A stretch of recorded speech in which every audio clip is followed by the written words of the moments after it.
Well, it's really fantastic to welcome you all to Downing Street to celebrate St George's Day, a day when we get to revel in everything that makes us proud to be English. And who better to kick that off than Laura and Jason? And I have to say, the 12 Olympic gold medals you've got between us, I think it is really awe-inspiring, really humbling, and almost hard to believe. The most successful English Olympians in history. That is really fantastic. And I know I speak for everybody here and everybody across the country to say we're so proud of what you have done for our country. And we know the huge sacrifice that you've had to make over years and years and years, the dedication, the professionalism, the training. That doesn't come by accident. But it's really, really fantastic. And it was great to meet you at the Pride of Britain Awards and to talk about everything but politics. I like those kind of evenings. But also, I think we should say congratulations to you, because I think when we last met you, you had 2 children, and now you've got 3. Because we invited Laura and Jason to the event last year, but Laura was about to give birth to your little girl, whose birthday is, I think, in 2 weeks' time. So wish her a happy birthday from all of us. And you might want to tell her that since our last conversation, we have got a new cat, because we were talking about animals and children.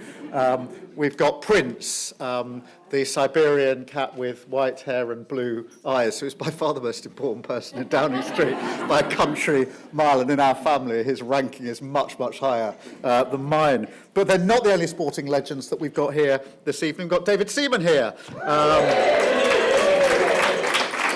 With Frankie, his wife, again famous for ice skating, and they've both become firm friends of ours. Obviously, fellow Arsenal supporters, but I think less said about that tonight, probably the better. So moving swiftly on to safer territory, which is, David, remember, one of my greatest memories is being there in the stands at Wembley in Euro 96, singing along with the rest of the crowd for what was an incredible competition, and remembering that funky shirt that you had on at the time. We'll have an image of that distributed amongst the crowd later on. But I couldn't mention sport without mentioning fantastic year that our women's national teams have had. The Red Roses, how exciting was it to watch them storm to victory in the World Cup last year? Absolutely fantastic.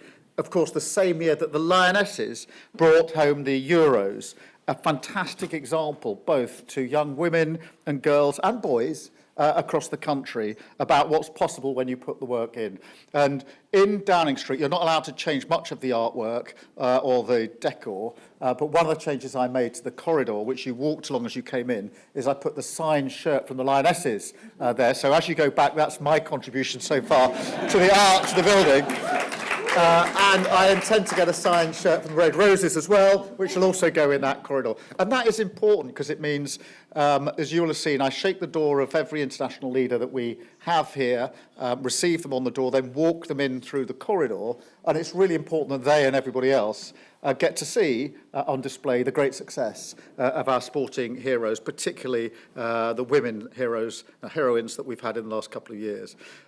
It's not just sports stars that we're proud of to be here tonight. Beyond the medals and match days, countless stories that are just as inspiring. These are people from every community working hard to make the country a little bit better. And I really want to highlight these people, because these are the people, like so many people across the country, that just do that extra bit for their community, for their country, without asking for anything, without grumbling, but just doing that extra bit. We've got Isaac. Where's Isaac here? Isaac, yeah. Isaac, he lives in York. And last year, someone spray painted a local Chinese takeaway and they wrote on it, "Go home." Absolutely disgusting racism. Totally against everything this country stands for. And what did Isaac do? He went to that Chinese takeaway and scrubbed that message off. And he did it free of charge. Isn't that just... Isaac, thank you. Thank you from all of us, and thank you from all the really brilliant, tolerant people in this country for what you did. We've got George here today. George lives in Telford, and he saw the impact of cost of living was having on people in his community, so he decided to step up and help. And for years, he's been preparing food parcels for those who are struggling. Nothing to be gained, but just completely selflessness. And I mentioned George in my speech in conference at the Labour Party conference last autumn. I think George was pleased that I mentioned it. He's just told me off that I got one of the facts wrong. So just to correct the record, I don't think he was driving the van. I'd put him down as the driver. But I think that bit, George, is not right. And now you've told me off, I've corrected the record, which is the right thing to do. And then we've got Ben here and his wife, Vicky. And this one is personal to me. Ben lives in Normanton in Yorkshire, and he works as a nurse. And back in 2023, 2024, he was part of the team looking after my brother after he was diagnosed with stage 4 cancer. And sadly, my brother passed on Boxing Day of 2024, and I can't lie, it hit me like a bus. But because of Ben, my brother always felt cared for and respected because of the way that he was treated by Ben and the whole team. And that was really important to a vulnerable man with stage 4 cancer going through a really challenging time. And Ben, I'll never forget what you did for me and my family. And so thank you as well for being here this evening and representing what you did and what so many people in the health service do every single day. Thank you, Ben, and thank you, Vicky, for being here.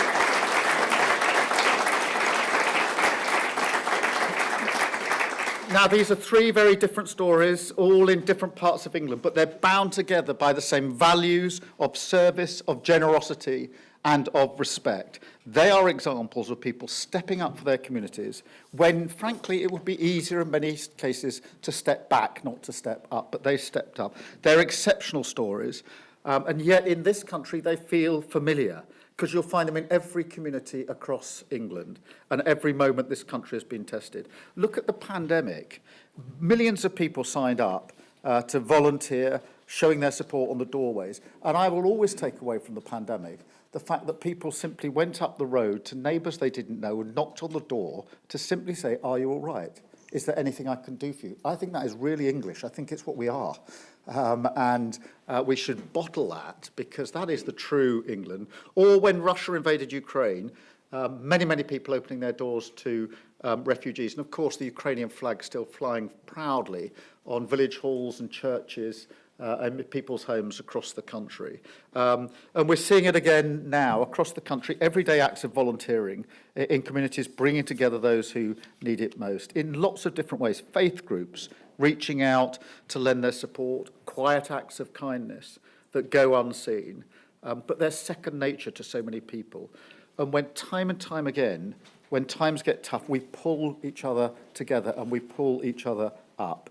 And it's really important that we do that, because there's no getting round the fact that there are voices both here and abroad who would seek to divide us, who want to set us apart from each other, who want to pretend that in this country what we really do is to distinguish between people, to find the points of difference, to have the sort of toxic culture of hatred between different individuals, different groups, different communities. Sadly, we've seen it repeated so many times, including attacks on our synagogues, the most recent of which was just in the last week, and similarly abhorrent attacks on our mosques. They're not just senseless acts of abuse. They're acts of violence designed to send a message to the Jewish and Muslim communities of this country that they are not safe. That's what they're designed to do, that they're not welcome, an attempt to rip up the bonds that tie our communities together. And make no mistake, we must be clear, we will not let them do this. We reject their division completely, and we will fly our flag proudly. It's our flag. It belongs to us, and we will fly it for the values that we believe in, and they're the values of the people I've named in this room tonight, the people who step up for their communities, who want to bring people together, who reject the division that others want to inflict on us. They are English values: service, generosity, and respect. And that's why I love this country so much, because that is us, that is our values, that is what we fight for, that is what the flag truly represents. And when we stand together, united in our communities, we are stronger than any challenge that is thrown at us. So thank you for being here tonight. There's fantastic showcases, there's fantastic food. You can smell it in all different parts of the room. Thank you for being here tonight. Enjoy all the wonderful showcases around the room, and happy St George's Day. Have a good evening. You're right.